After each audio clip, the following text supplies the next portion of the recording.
and welcome back. The last time I filmed, the audio was kind of garbage. I have a laptop from work that sits right over in this area, and it was just humming away, and my microphone setting was not like what it was supposed to be. But we're back and we're ready to rock and roll. Last time I was talking about a review for the book Ordinary Monsters, and then I decided I wanted more fantasy, and so I dove right into this next book, which was The Poppy War. Okay, I'm late.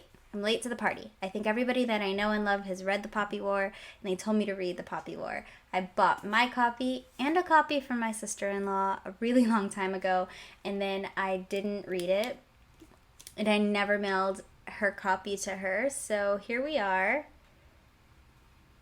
I was late, okay? I was late to the war, but I'm here now, and I don't want to go anywhere. I am invested at this point. As I go into this review, I do want to apologize in advance for every terrible pronunciation you might hear from me. I am very, unfortunately, a boring American who only knows one language, so forgive me.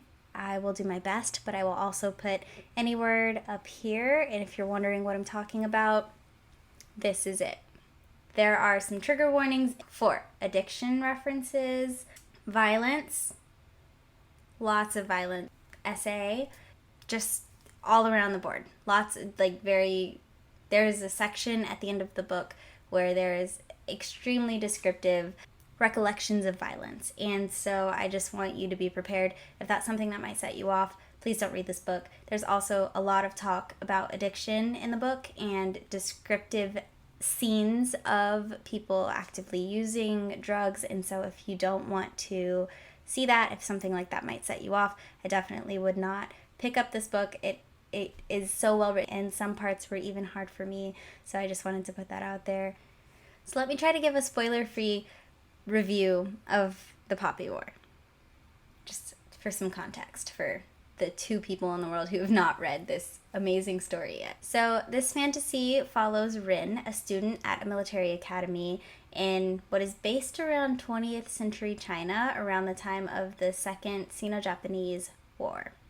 Our main character's name is Rin, as I've already said, and she travels from her small town where she was an orphan after the Second Poppy War, and she's to be married off. But she does not want to be married off. She says absolutely not. So she leaves to go to Senegal to train with the best trained military students around the country.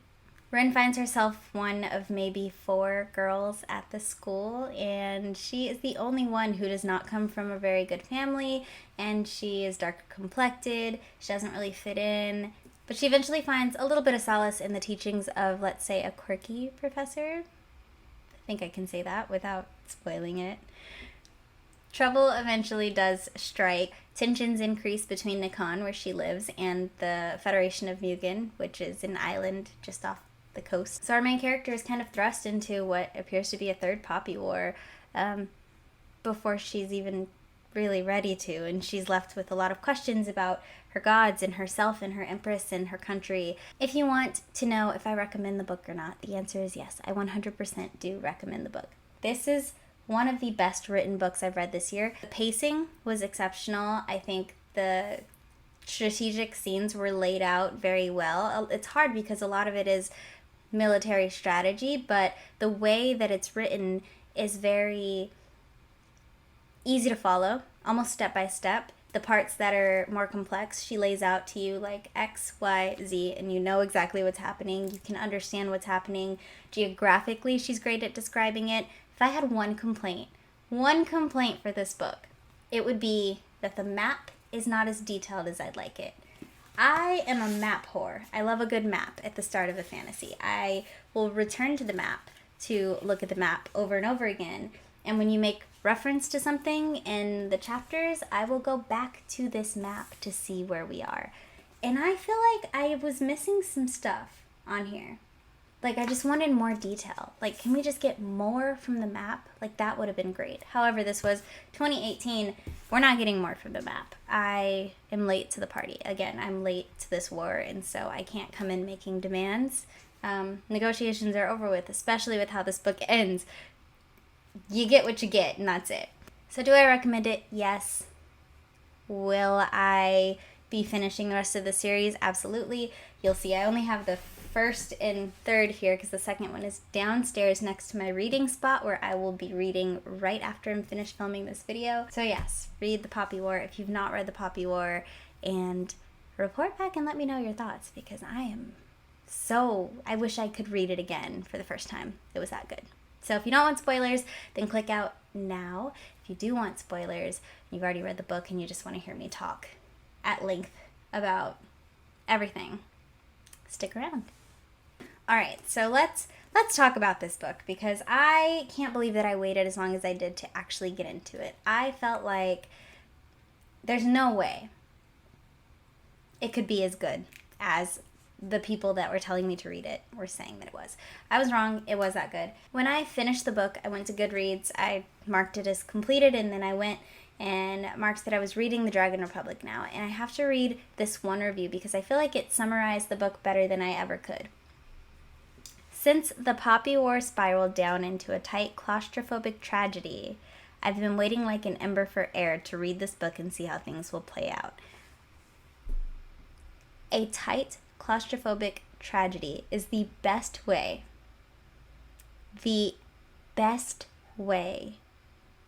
to describe how the Poppy War ends. It goes from showing you this expansive world. You are visualizing this colorful and exciting world of 20th century China, and it's so well written, it's descriptive, and then I feel like by the end of the book, it just feels very like small and unforgiving and scary, and we're just following our main character as she ventures into these like really terrible, terrifying, hard to navigate areas, these gruesome scenes of violence, it's well done. I mean, as far as how it's written, it's so well written. I feel like I thought the book was going to go one way. I thought the book was going to show us Rin, and she was going to be our protagonist. She was going to power through this military academy, knock them dead. They were not going to respect her at first, but then eventually they were going to respect her, and then she was going to go on to fight the war. Even if she was part of the psych when she did it, they were going to like power through. Maybe she'd have a little love connection with Alton. I just thought this book would go a certain way, and then it just kept not going that way. And then by the time I got to the end of it, I was like, Rin, come on, girl. Like, you don't really mean that, right? But she did. She meant it. I feel like I was misled, but I'm happy about it. Like, she didn't do all of those good things, or she did to some degree, but then you're not sure how you feel because it turns from this story about like, yes, you want to see her prevail, to this story of like, you're on her quest for revenge that seems like maybe it's not the right answer. And I don't know how to articulate that any better because I do think that normally you want your main character to get their revenge. That's why you follow them. But in Ren's case, her revenge is one of quite an ethical dilemma because she's just taking out civilians. And like, I understand because her ancestry and her history, and she's angry, and her god is a violent one, and he wants destruction. I get it, Rin, I do, but like also you've been very reckless. And she never learned to control her power. I'm rambling, as you can tell, because I bounced around 100 different ways with this, where I do want my main character to be successful, but I'm also scared of what that success would mean. And so maybe I don't want her to get what she wants, but I do want her to get to this idea that she can control the god that's in her. She can. When she does, she'll see that everything that she did on this quest for revenge was not maybe the right thing. I don't know. Let me try to recap that just in case that was too scattered for me to put in here. Basically, you follow this whole story where you are thinking that this main character is going to be like this epic protagonist who does all the right things, but instead you get a very realistic main character who is on a quest for revenge, and you do and don't want her to be successful in that quest for revenge because you care for her and you want her to avenge her people, but you also don't want her to like kill a bunch of civilians, which is what she's doing. It's conflicting. It is. So the reason I say that the tight claustrophobic tragedy is one of the best ways to describe the book is really just because it simply is. It does feel almost like the world's closing in around you and you don't see an end to it. You're in high wartime by the time the book ends. You are deep in the thick of a third Poppy War, and it's not looking good. Your main character is essentially a defect. She has went against her own regime. She's questioning the Empress, and it could be a book where there's too much going on. It could easily be a book where you're following too many different stories. You have Rin and her heritage. You have the actual war going on.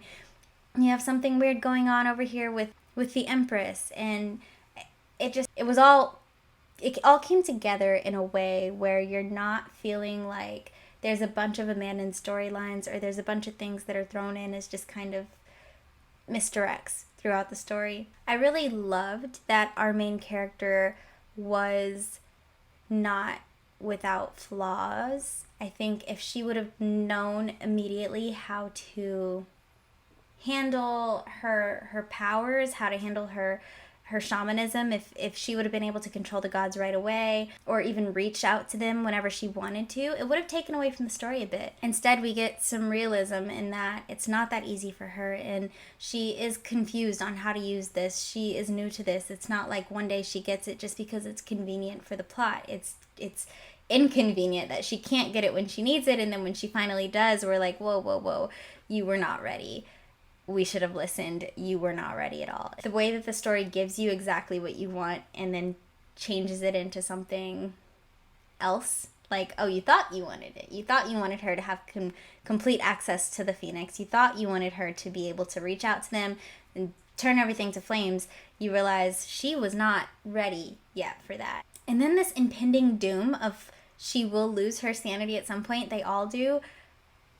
I don't even know what to do with that. I don't want it to happen, but I'm like, well, that's the rule. That's the rule. I don't know. I just accepted it, but I'm also sad about it, and I'm also like fascinated that you would write that in. I don't know if it's going to go through like that. I don't know if we're going to get down to this final book, The Burning God, and she quite literally will be that, and that's it. She'll go insane, and she'll be buried in the mountain with the rest of the gods. I don't know, because the way that this book was written, everything that you think is going to happen doesn't happen.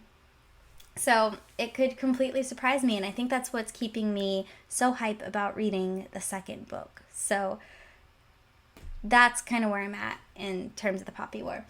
I'm going to try to make some predictions, because I think that could be fun. I could be completely wrong, and I don't care. I think that's the fun of it all. First of all, I say it probably in every video I've ever done so far, and that's not many, but I'm not a very critical reader.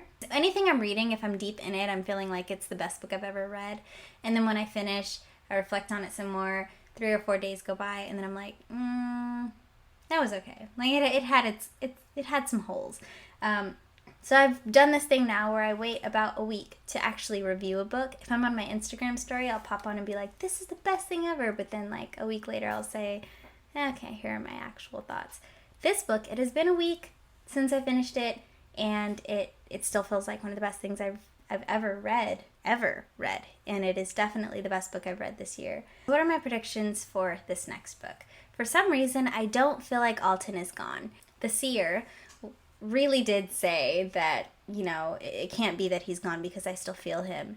And I'm hanging on to that. I think that Alton might still be here somehow. I just don't know exactly what that would look like. And maybe it happened just like it did with the professor when he just kind of burst into thin air and nobody saw him again and he was found in the mountain. Maybe that's where Alton is too. And if that's the case, maybe Rin will go back and find him. One prediction. 2, I think Rin might lose her mind. Like, either get addicted to opium like Alton was, or just in trying to starve off that like need for opium to silence all of the voices, then she might then lose her sanity that way. So she either loses it because she's addicted to opium or loses it because she chooses to not use the opium. But I do predict that by the end of book 2, she does start to master her powers a little bit better, and maybe she kind of comes back to her conscious about how she handled things to date, because I don't want her to be the person that she is right now. I'm hoping that's not her legacy at the end of these books. As far as the site goes, I predict that they will stay together. I think maybe they might split now that Rin is kind of the lead, the commander of the psych. But I think that most of them will stay, if not all of them will stay. I think they're all kind of rejects at this point, and they're probably all associated with each other since they all bailed, and I don't know. But we'll see. We'll see what happens. Kate, her friend, I don't think that he and Rin will stay like this. I think that she has a vengeance mindset, and I think he's so loyal to Nakan and the Empress that he may not take her side or may not ever agree with her, but I think he dearly loves her and he wants to understand, and maybe they'll come together by the end of book 2 or maybe book 3. I don't know, I really liked their friendship, and it makes me sad that this is where things have to separate. But I do think the Empress is all bad, and I think Rin will eventually, I don't know, maybe expose her in a sense and kind of put it out there that this is what the Empress is doing and we have to stop her. So I'm going to list all those predictions on the screen right here. I guess that's it. I guess that's my final thoughts. I hope that you enjoyed the video. If you have any thoughts or predictions for the Poppy War, for the Dragon Republic, let me know. I would love to chat about it with you. There is somebody on my Instagram who I don't know. It's my Bookstagram, which I will put below. They are also reading the book, and they were like, I need the second one now. And I'm so excited to have somebody else who's like on this journey with me, because I was definitely late to the journey, and I regret being late, but I'm glad that I am reading it now, and I honestly wish that I could do it all over again because the experience was just that great. So, thank you for watching if you've stuck around this far, and I will see you again like next week or the week after or something like that.